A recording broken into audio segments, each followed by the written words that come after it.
अब धरती का भार कौन संभालेगा। So Hare Krishna guys, Manu this side and welcome back to my YouTube channel टंकी राइट। सो गाइज, आषाढ़ मास की शुक्ल पक्ष की एकादशी को देवशयनी एकादशी कहते हैं, जो कि सूर्य के मिथुन राशि में आने पर आती है। इस दिन से चतुर्मास का आरंभ माना जाता है। इस दिन से लगभग 4 महीने के लिए भगवान नारायण यानी भगवान हरि निद्र मुद्रा में या योग मुद्रा में चले जाते हैं।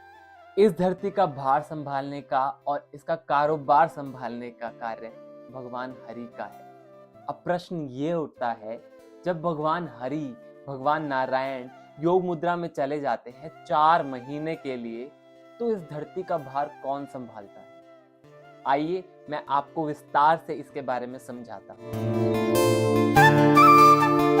प्रिय दर्शकों, देवशयनी एकादशी के सही 4 दिन बाद आती है गुरु पूर्णिमा, जो कि पूरा भारत बहुत धूमधाम से मनाता है। तो देवशयनी एकादशी से लेकर गुरु पूर्णिमा तक 4 दिन के लिए इस धरती का भार संभालते हैं हमारे गुरुदेव, जिनको भी आप गुरु मानते हो। हम उनकी पूजा करते हैं गुरु पूर्णिमा पर, और 4 दिन के लिए इस धरती का भार और हमारा कारोबार संभालते हैं हमारे गुरुदेव।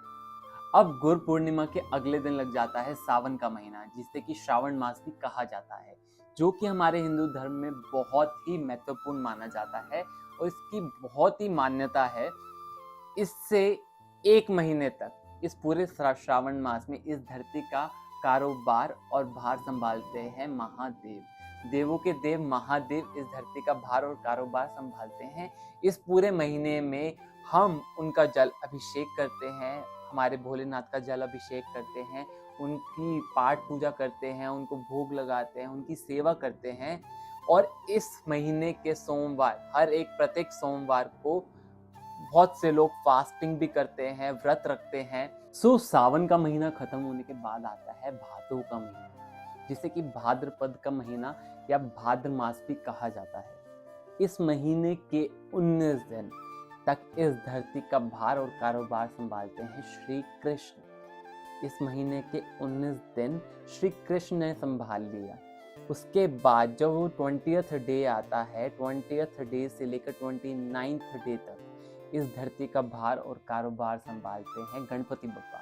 इन 10 दिन इस धरती का भार संभालते हैं गणपति बप्पा।